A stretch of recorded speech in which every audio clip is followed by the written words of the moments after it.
Hi folks, and we're back for semester 2 of Intro to Games Design. So it's Mike and Deej again.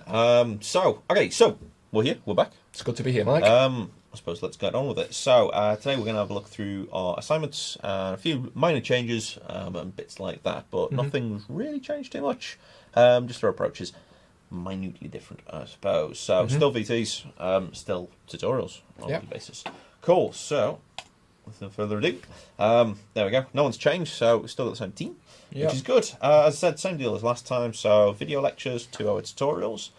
This time, based on the feedback we got, we're going to try and keep the videos a little bit shorter. So 20 minutes tops. We say that there's going to be a few that are going to be over. I know they are. Disclaimer.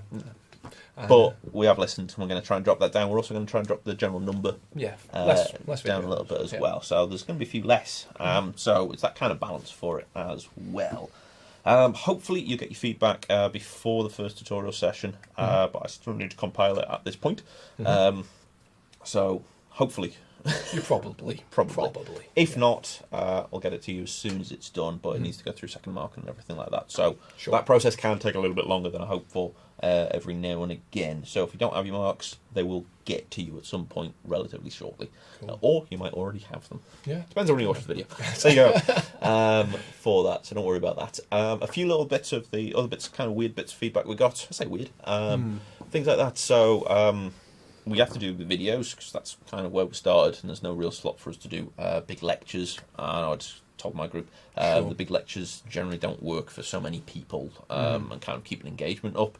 I actually think we got really good work back from the tutorial sessions and how we're actually splitting it up. So we're going to keep with that. I understand it's not everyone's preference, but it seems to work for the most people.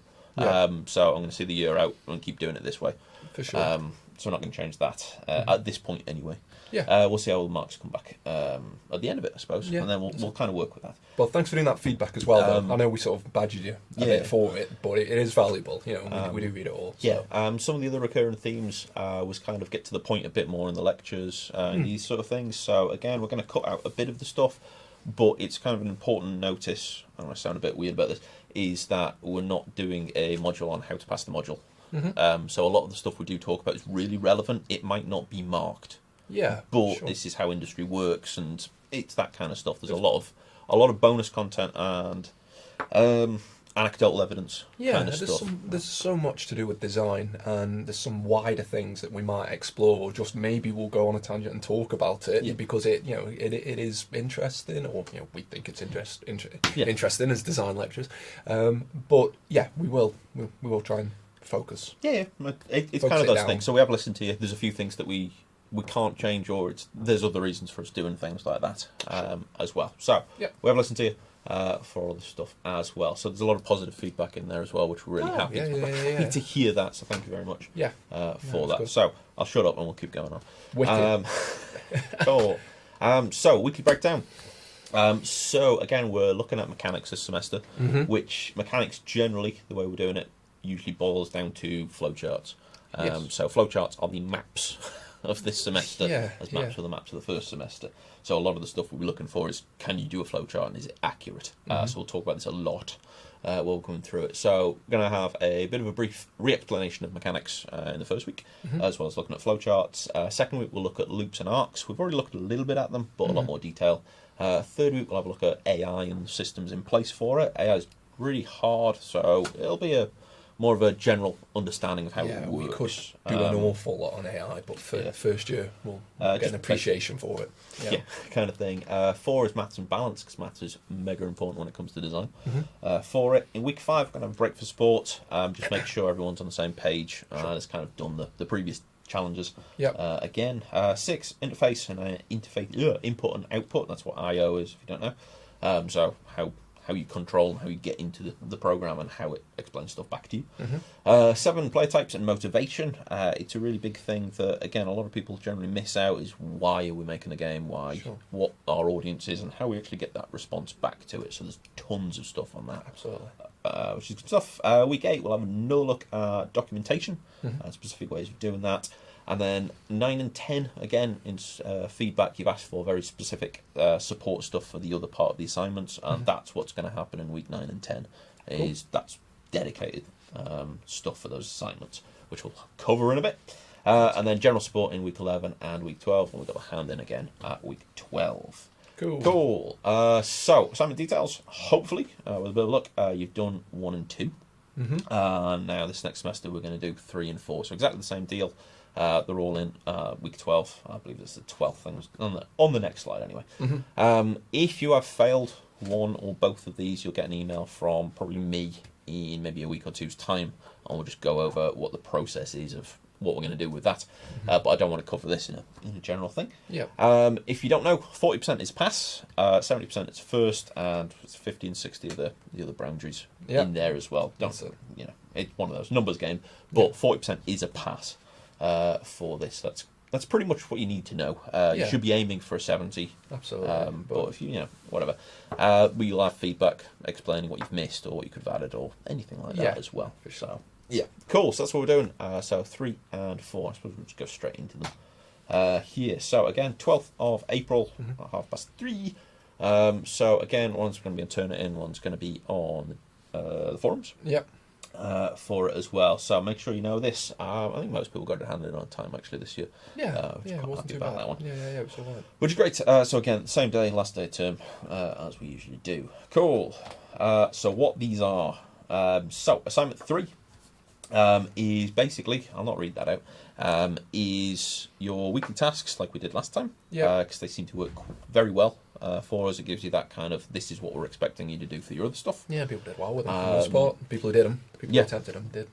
Generally really well, so that's good. So again, half of this one is for that, and then the other half of this is keeping up with your stuff you're doing in the engines module.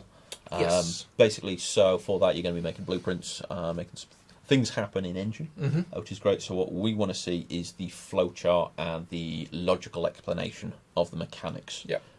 So we don't want to see videos and endless screenshots of blueprint. We want to see our flowcharts for that kind of thing.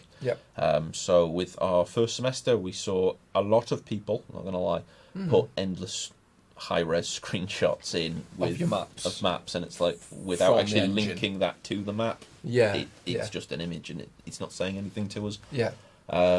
So you'll get feedback saying that anyway. We wanted to see last semester. We wanted to see pixel maps, bubble maps, Photoshop maps. That was what we were marking. So if you did that and then you banged a load of high-res images in as well from your engine, then whatever. But if you just had the high-res images of your engine work, it wasn't maps. So on this we don't want to see screenshots of blueprints, and we'll go into what blueprint is in engines, but we want to see your flowcharts that you done from scratch. So the flowcharts are the important ones. But again, we're going to go through how those all are made during the sessions and things like that. Cool. So that's assignment 3 or milestone 3, whatever you want to call it. And then for assignment 4, this is a reverse engineered design document for one of our given games. So again, these games are kind of a lot more PC and mobile. So you can probably get a few of them on console if you really want to, but these are more, I say more generic titles. I don't know. They ain't first-person shooters this time around. There you go. So if that was some of your feedback. That was nice. I haven't picked these. These have been predominantly you, but I'm glad to see that Into the Breaches there, Mike. I love that game very much. Cool. There you go. As long as you're happy, Dave. I am. That's it. Cool. Okay, so what we're looking for is pretty much all the stuff we're generally covering week by week anyway. So this is 50% for mechanic breakdown of core systems. So we're looking for loops and flowcharts. So again, diagrams, many a diagram. So we're not generally after huge paragraphs of text for these sort of things. No. Diagrams. We'll cover that in probably the first week's lecture stuff anyway, of how to do that. So that's, again, half the marks. Is for that. So think maps. 25% is player types and motivation. So this is the written a bit, I suppose. There's tons of theories out there, and we'll cover quite a few. And it's just picking out why people play games, or what your target is for that. So quite a lot of the times it does actually link into the mechanic systems for that as well. So if you're some sort of collector, then if you've got a loot box system, you're going to be more drawn to it. While as if you just want to blow stuff up, maybe you don't care about what hat you're wearing on Fortnite. No, that's it. And you might not even know why you enjoy certain games, and this is what we'll dive into as well. Try and make you think critically. But actually, why do I think this game's good? Yeah, there's normally.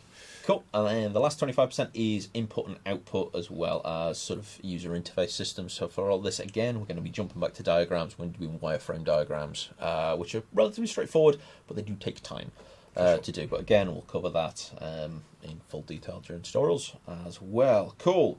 So the games selected are there. I suppose the next one has got them in pictorial format. Wonderful. Which is a bit better. So... that many games, 7, there we go, I can count. So, FTL and Into the Breach, same company, can't remember who they are, but there we go. Enter. Oh, jeez, I should. We'll get there. No. Enter the Gungeon, Crypt the Necrodancer.